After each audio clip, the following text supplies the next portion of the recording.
Welcome to Chamber Exchange, a TV show. My name is Tim Murray, President and CEO of the Worcester Regional Chamber of Commerce. And Chamber Exchange, a TV show, is an opportunity for us to bring on chamber member businesses and organizations and other people involved with economic development and job creation in Central Massachusetts.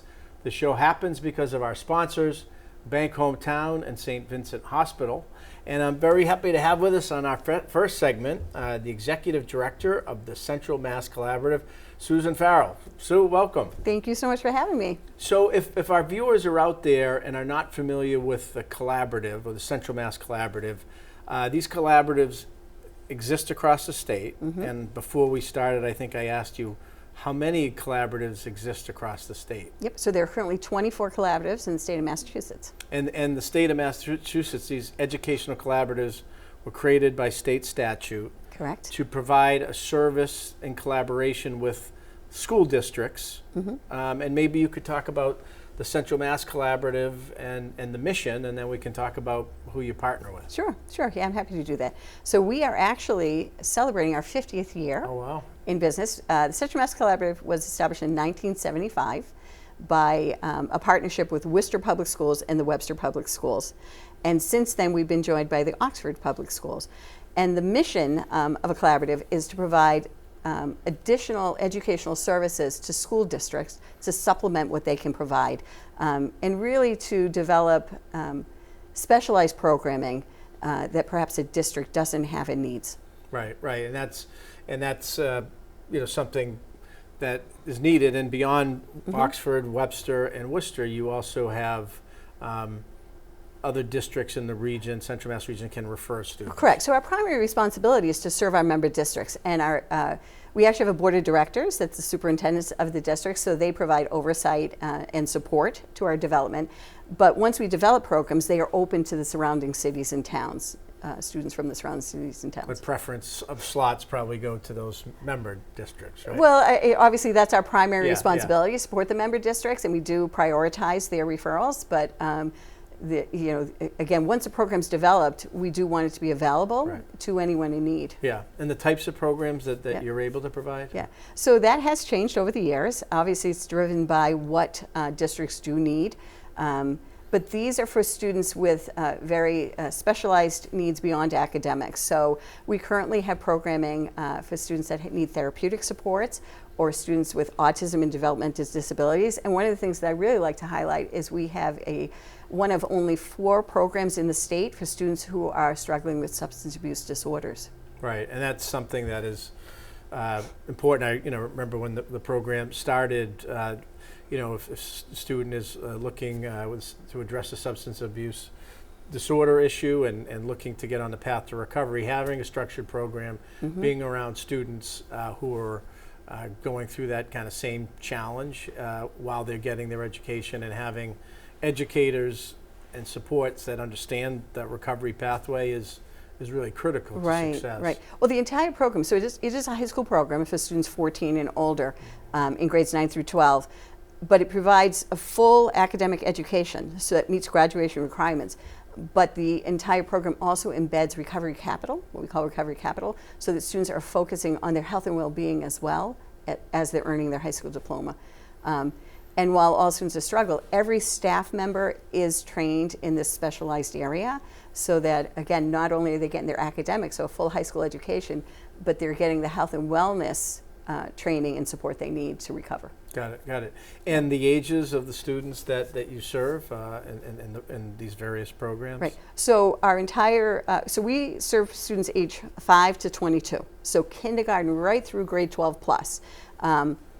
So we have an elementary program, middle school program, and high school programs, as we discussed. And we also work with students 18 to 22 who haven't earned a diploma, and so continue to need to work on pre-vocational, vocational programming. Right. So the credits, helping them get the credits for graduation and the diploma.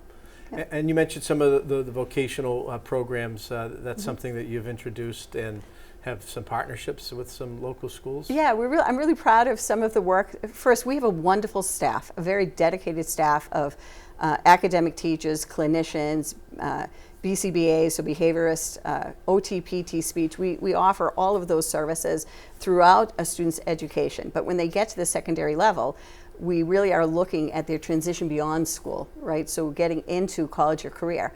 And we do that through partnerships with different people in the community. So we have a partnership with Quinsigamond Community College, where we get students in their junior and senior year who qualify into courses actually on the campus, where they can learn skills at transition. So that's convenient because your campus and some of your right buildings across, are right across the street on West Boylston Street. Yeah. And some of those programs would be, and the classes that they would take? So right now we have a program for medical assistant and culinary. And it depends on the students and what they're kind of looking to do. We also partner with Peterson Trade School so they can learn about trades and then hopefully get into trades. Again, our goal is to help students succeed beyond school, right? When a student comes to us, sometimes they're with us for a short time and they go back to their district, but if they are with us throughout their career, we would like to prepare them for life beyond school, whether that is college or career. So Quinsig is getting into the college track, and then we also look at vocational skills that student might need to go right into the job force. Right. And you mentioned staff. How big is the staff and how many students? So we currently have about 360 students. We are in the process of expanding, so we're going to be opening next year with just over 400, which is wonderful. We have 150 dedicated staff, amazing group of people who are so committed to the work we do with students. Right. And certainly, you know, the districts of Worcester and Webster and Oxford, and then those that also in the region that are in education, public education, that are aware of the services that you can provide and can make those referrals. But how do you let parents know that this may be, that the program exists, the types of programs, how this might be an alternative or place, or is it just referrals as how you get students? So the purpose of the collaborative is to support school districts. So the majority of our referrals do come from the district. But I want people to know that the intake process for us, or the admission process for us, is when a district feels that a student has a need that might be met at the collaborative. We do more than just review records or look at information from the district. What we do is we invite the family in. And we want that family to come in and see our classroom, see the work we do, and feel like this is going to be the place where their student is going to be safe, understood, learn and grow. And if they walk out of the door with that sense, then we have accomplished our mission. The students who come to us, while referred from the district, it is the parent's choice to accept the placement with us. And we want them to come and feel that this is the right place. That makes sense. And one of the biggest things I hear when a student does arrive is that for the first time, often that student feels that they are in the right place, that it's a fit. And I think that's because, if I can get into a little bit of detail, what traditional schools are wonderful and they offer a great education for most students. But for some students, they need the smaller class size and the more individualized attention that a place like CMC can provide. Yeah, and just even when you were talking about the numbers, next year projecting 400 students, but 125, 150 staff. So that student-teacher ratio is conducive to those smaller class size, a more intimate learning environment. Correct. Right, and another thing I think we do, or we're able to do as a smaller agency, we're large enough to provide a very comprehensive education, a lot of services. At the same time, we're small enough to individualize. So we can embed a student's individual needs into their academic day in a way that a larger school or traditional school can't. And then, as you said, there's some students that stay with you kind of throughout their educational career. Others refer back, and that's where you're able to kind of interface with the sending districts on educational progress needs and hand the ball off. Yes. The collaborative is a partnership with the districts and with the families to provide for the education of that student. Got it. Sue, anything else that people could learn more, website or anything?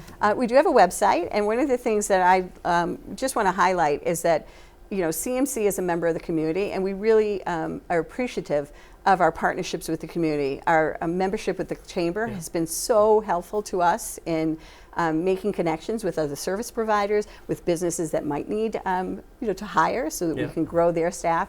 So we are, I want to thank the Chamber and the community, the parents, the staff, our students in our districts for their support of us. Good stuff. Susan Farrell, Executive Director of the Central Mass Collaborative. Thanks for being with us in this segment. Thank you. Thank you so much. All right, and come right back. These days, you've got your hands full in life. That's why we help you bank simply and securely with tools like Face ID and Touch ID. It's why we make it easy to make purchases on the go and get cash back while you're at it. Why we help you quickly deposit checks wherever you are. And it's why we lend a hand with sending and receiving money right from your phone. So even when you're on the move, you can manage your finances. Bank Hometown. Unlock your potential.